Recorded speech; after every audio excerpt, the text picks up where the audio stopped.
Wow,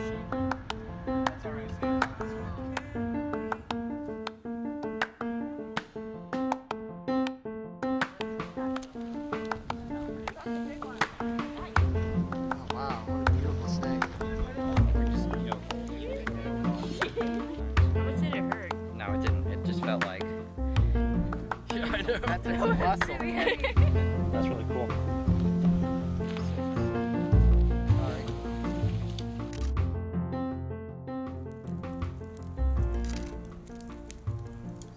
Some of them are just very delicate formations.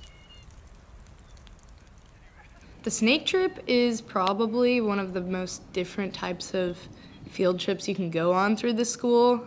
Most people wouldn't think that school would offer a camping trip over the weekend far from home, but the snake trip allows students, they don't even necessarily have to be flipping rocks to find snakes or handling snakes or other creatures that we find while on the snake trip, but it gives people an opportunity to get out in the field, learn some more about snakes, identify, and then also if they're not wanting to be as interactive, they can observe and it still gets them some field experience. That's what I like about it. I like to be pretty interactive and hands-on because I think it's something we're not granted here in Johnson County to be able to go out, flip a rock, and find a snake, you know, so. Oh my god! Anything? I don't care.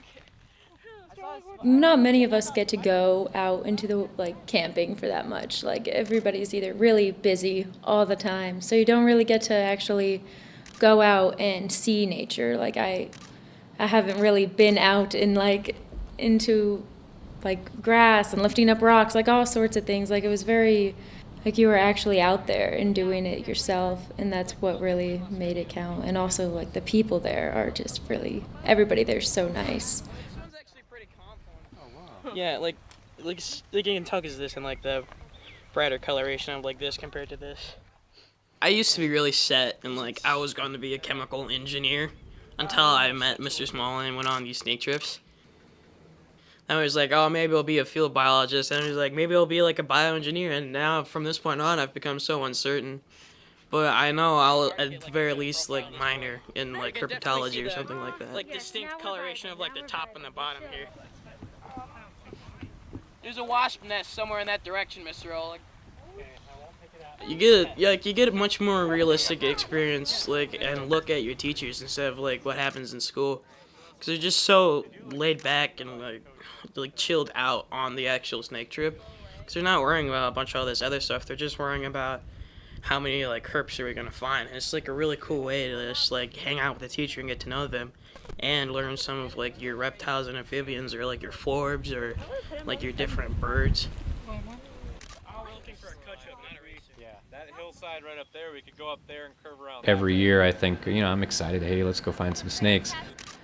But I always end up getting more out of it, maybe than I think the students realize, just by being able to have that opportunity to spend that time with the students and see them grow and see them learn. And it gets me excited about the stuff again, and excited about teaching again, and excited about biology and science and nature all over again.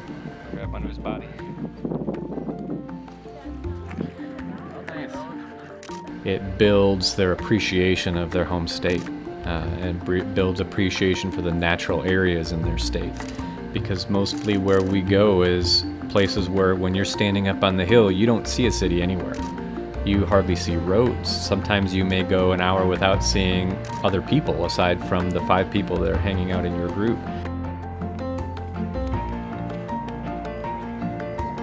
This would have been my highlight. I don't know. It's squirmy. It's really smooth too.